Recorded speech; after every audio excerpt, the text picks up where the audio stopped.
Waalaikumsalam. Memperkenalkan saya Midi, Bah. Wiji. Midi. Mitni.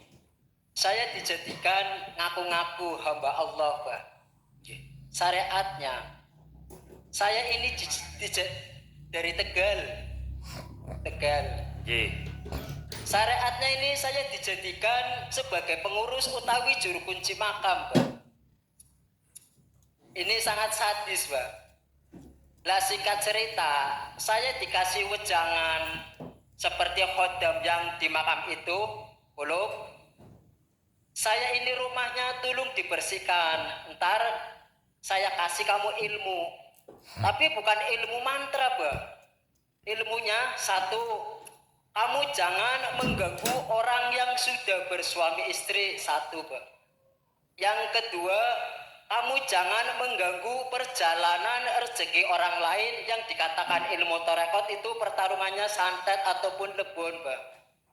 Yang ketiga, kamu jangan melakukan ilmu kekebalan. 3, Bah. Lah tujuan apakah orang yang sudah bermakrifat wujud gaibnya tidak bisa diistimewakan oleh Sang Maha Kuasa atau tidak? Satu, Bah. Dan yang kedua, saya diberi ilmu oleh Allah, Bah. Secara fisik langsung sama dohirnya bisa menembus tembok, Bah. Dan bisa berjalan di atas air. Dan bisa melangkah di atasnya atap rumah, Bah. Tapi setelah saya minta cara bahasa sama wali, ya wali, coba saya ingin dibuktikan di hadapan secara manusiawi. Oh, bahasanya jangan. Ilmu itu nggak usah dipamerkan, tapi untuk diperjalankan. Dan di akhir kemudian, Bah, bukannya saya pamer, karena saya istilahnya memamerkan, karena saya itu bertekad tidak akan kembali ke jalan itu, Bah. Yang syariatnya itu saya bisa menyembuhkan orang lumpuh, utawi sakit, utawi orang kesurupan, Bah, atas izin Allah. Dan merasa dia ditolong, ada yang ngasih uang ratusan juta sampai rumah, Bah, karena itu fatal. Tapi wali itu, kamu jangan berkemilikan, udah yang penting kamu hidup bersama saya, tidak akan kurang sandang kelawan pangan, Bah. Seperti itu, Bah. Malah ada perombakan makam Mbah Kramat Muarjo di pinggir pesisir. Orang-orang pada nyumbang, Bah. Dan ada wujud, langsung wujud, Bah. Wujud 2 orang pakai surban, ada tangan, ada kaki, tapi gak ada wajah. Pesennya, dia bilang pesen langsung, Bah. Jangan kau ambil hak orang lain walaupun rupiahnya 2.000. Itu yang kedua, Bah. Dan yang ketiga, saya tarik, saya ulur, saya tarik, saya ulur. Saya disuruh puasa selama 3 hari, 3 tahun tidak istirahat, Bah. Terus kalau tidur habis sholat subuh, tidur kadang bangun jam 8, jam siang sampai siang lagi. Setelah saya membuka YouTube, saya melihat YouTube-nya Abah. Satu kali, penasaran. Oh, ada kata-kata beat itu apa ya? Saya ketik beat Gus Muklason. Oh, saya 3 hari HP tidak istirahat, Bah. Sampai panas. Lah di situ saya duduk, Bah. Duduk seperti ngimpi. Abah datang. Kalau kamu ikut aku, kamu belajarlah gila. Dan kalau kamu ikut aku, kamu harus terlanjang. Saya tak gelar, tak gulung, Bah. Akhirnya saya sadar, Bah.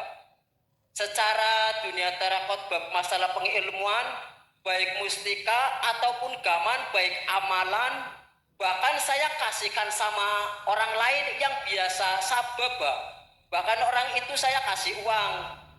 Dan disinilah terjadinya setelah kita mengenal YouTube-nya Abah sampai dihadirkan sama Allah di tempat ini, kita bertemu sampai kita bersalaman, seakan-akan saya dihujani, Bah. Hati saya terasa sejuk. Dan setelah saya melakukan apa yang telah diajarkan oleh Abah masalah kholwat, apa ya, saya nggak bisa diceritakan. Nggak bisa diceritakan ya, karena di luar nalar ibarat orang pasrah. Ya seperti itu bila kula nunut sama jenengan mawon bang. Ya kemudian kesini saya tidak bisa diceritakan. Demikian yang kami sampaikan, kurang lebihnya kami mohon jabarannya Pak. Apakah orang yang sudah bermakrifat jiwanya ataupun ruhnya tidak bisa diwujudkan untuk bisa menolong syariatnya sesama wujud manusia yang ada di sini Pak? Kenapa saya membicarakan? Karena saya tidak ingin kembali ke jalan itu lagi Pak. Ternyata kita tidak punya daya upaya dan kekuatan apa-apa. Demikian yang kami sampaikan, kurang lebihnya kami mohon maaf yang sebesar-besarnya. Wassalamualaikum warahmatullahi wabarakatuh. Waalaikumsalam warahmatullahi wabarakatuh. Ada kekasih Allah itu yang Allah tetapkan di dalam kasafnya. Artinya apa? Ada kekasih Allah itu yang Allah bonusi tentang ahlil kasaf.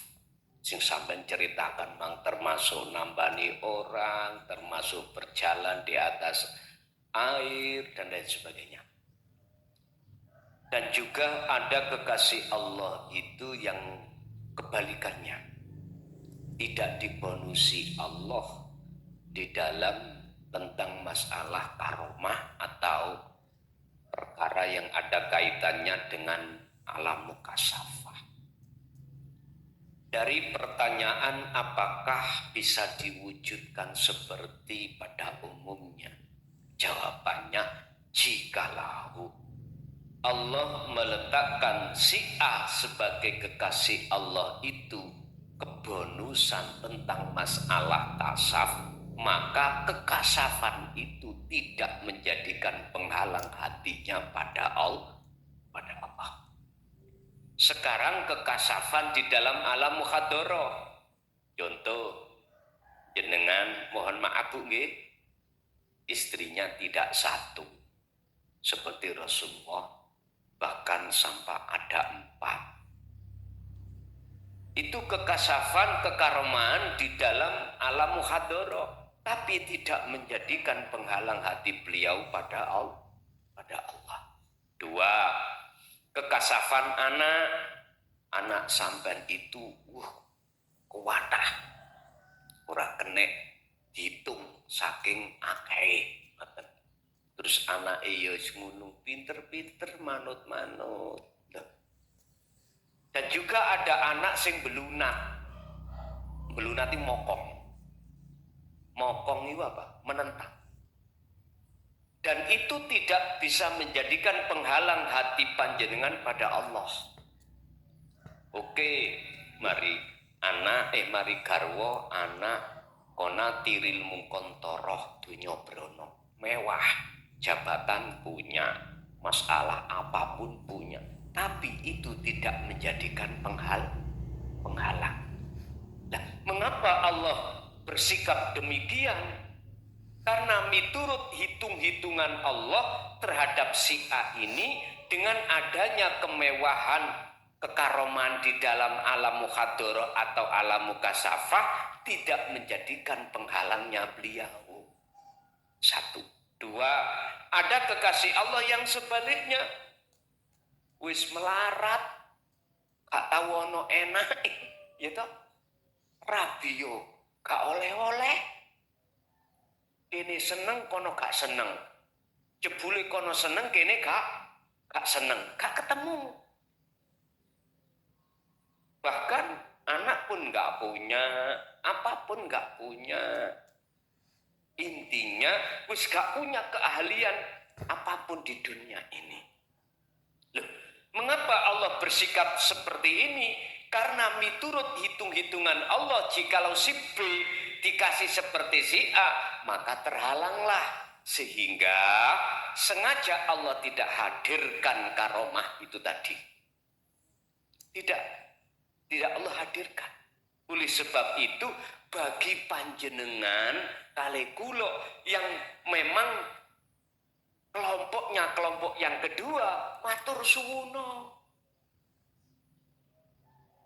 Mangan ratau enak. Sing wis keluarga ya gitu, golek sandang pangan angel, matur suwuno.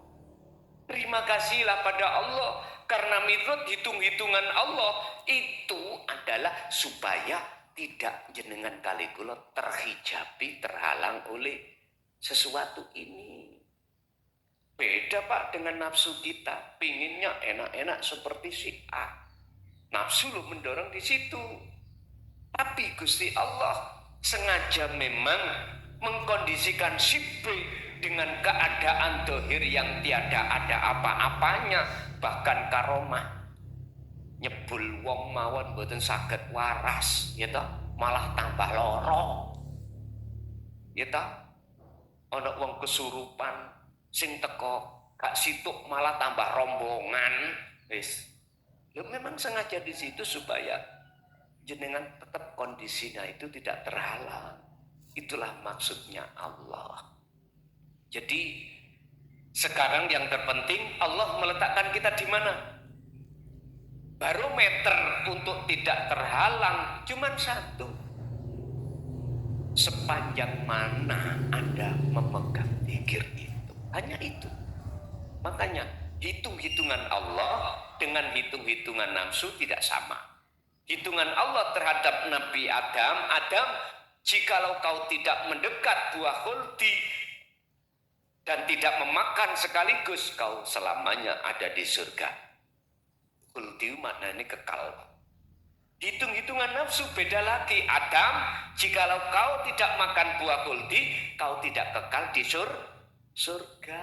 Makanya namanya buah khuldi. Khuldi itu kekal. Dunia saisine kemewahan dunia itu memang Pak terkesan dijadikan oleh hawa nafsu terasa indah dan selamanya dan menjanjikan. Jangan heran memang seperti itu. Lah, jadi jenengan dulunya kok yo pas pada waktu dijadikan Allah sebagai orang yang selalu ngaku-ngaku, lalu Gusti Allah menurunkan dinut tauhid, jenengan bisa terima, terus jenengan iki ada keinginan untuk meninggalkan itu, maka itulah cara Allah untuk membersihkan kotoran hati. Segelas info.